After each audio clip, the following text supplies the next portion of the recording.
सर्वांना थोडी म्हटलं, काही लोकांना म्हटलं सर्वांना नाही देणार आहे. झालं हे प्रातिनिधिक स्वरूपात होतं. आपल्याला जागेवर मिळणार आहेत. कृपा करून आपण स्थानापन्न व्हावे.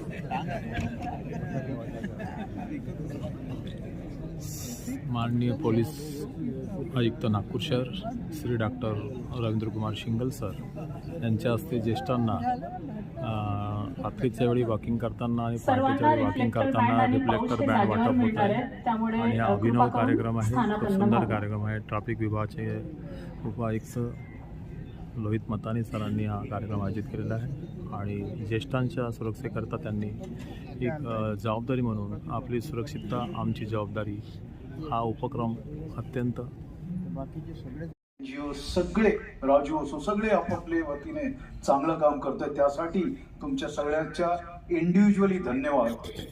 आणि आमच्या सोबत भरपूर नॅशनल लेवल आणि इंटरनॅशनल लेवलवर काम करणारी संस्था आहे, जसे सेव्ह लाईफ फाउंडेशन असो किंवा इतर संस्था आहे. हे सगळे आम्ही मिळून हे काम याच्यात आमचं चालू आहे. आम्ही जवळपास 17 महिने इथे मला झालेले आहे आणि 19 महिने झालेले आहे, बहुतेक 1.5 वर्षपेक्षा जास्त तर झालेलं आहे. ह्या वेळात आम्ही जसा जास्तीत जास्त सेवा या पोलीस खात्याला किंवा नागरिकांना देऊ शकतो याच्यासाठी आमचा प्रयत्न राहिलेला आहे.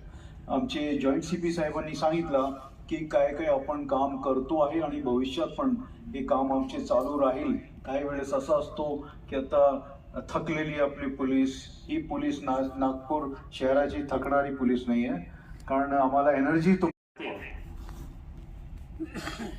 और ये बहुत दुखद बात है और हमारी नागपुर शहर पुलिस की यही कोशिश है कि सीनियर सिटीजन्स के फैटल एक्सीडेंट कम से कम हो और हम तो चाहते हैं कि ये 0 पे आए, क्योंकि हर एक लाइफ महत्वपूर्ण है.